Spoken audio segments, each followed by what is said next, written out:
আসসালামু আলাইকুম। আজকে আমরা দেখব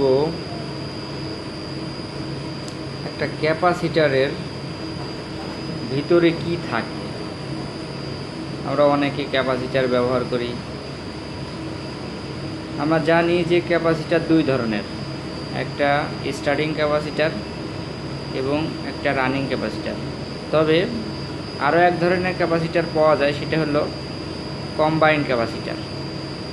এটার ভিতরে স্টার্টিং এবং রানিং দুইটাই থাকতে পারে।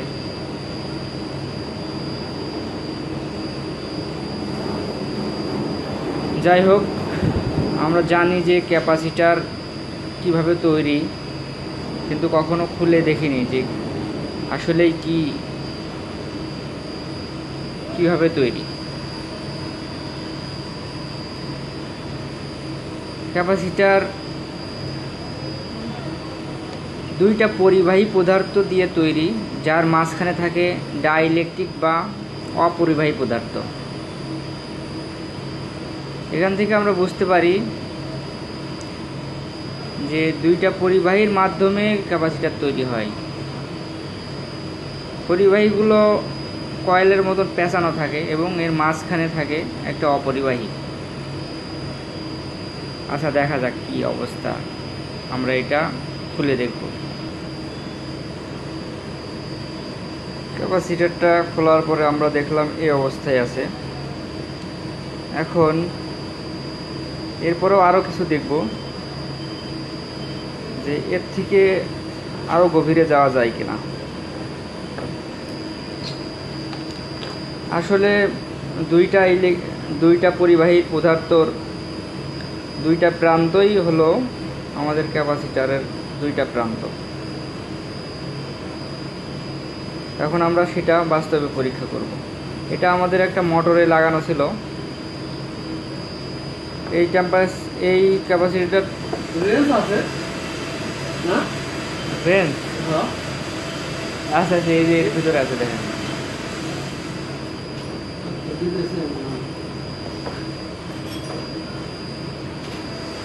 এই ক্যাপাসিটরটা মূলত নষ্ট হয়েছে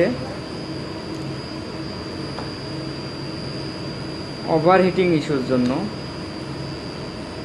এই জায়গায় লেখা আছে 25 ডিগ্রি সেলসিয়াস থেকে 70 ডিগ্রি সেলসিয়াসের ভিতরে এই ক্যাপাসিটরটা কাজ করবে।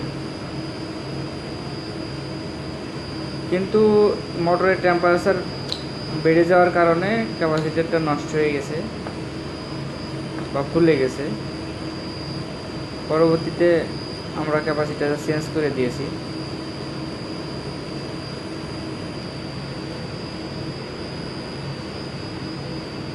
সিম্পলিভাবে দেখা যায় যে এই ক্যাপাসিটরটার এই যে দুইটা প্রান্ত দেখছেন, এই যে এই প্রান্ত এবং যে এই প্রান্ত, এই দুইটা প্রান্তে আপনার তার জয়েন্ট দেওয়া ছিল। এই তার বা কেবল জয়েন্ট দেওয়ার কারণ হলো যে এইটাই হলো আমাদের ক্যাপাসিটরের পরিবাহী পদার্থের শেষ প্রান্ত দুইটা পদার্থের, যার জন্য দুইটা তার ওইখান থেকে বের হয়েছে। এখন দেখি যে এর ভিতরে কি কি পদার্থ দিয়ে তৈরি বা কি অপরিবাহী কি আছে দেখি। দেখতেছেন যে আমরা সাধারণভাবে এই পেপারটাই খুলে নিই। আমরা প্রথম পেপারটাই আমরা খুলে নিই। খুলে আমরা দেখি যে এর ভিতরে কি অপরিবাহী কি পদার্থ আছে।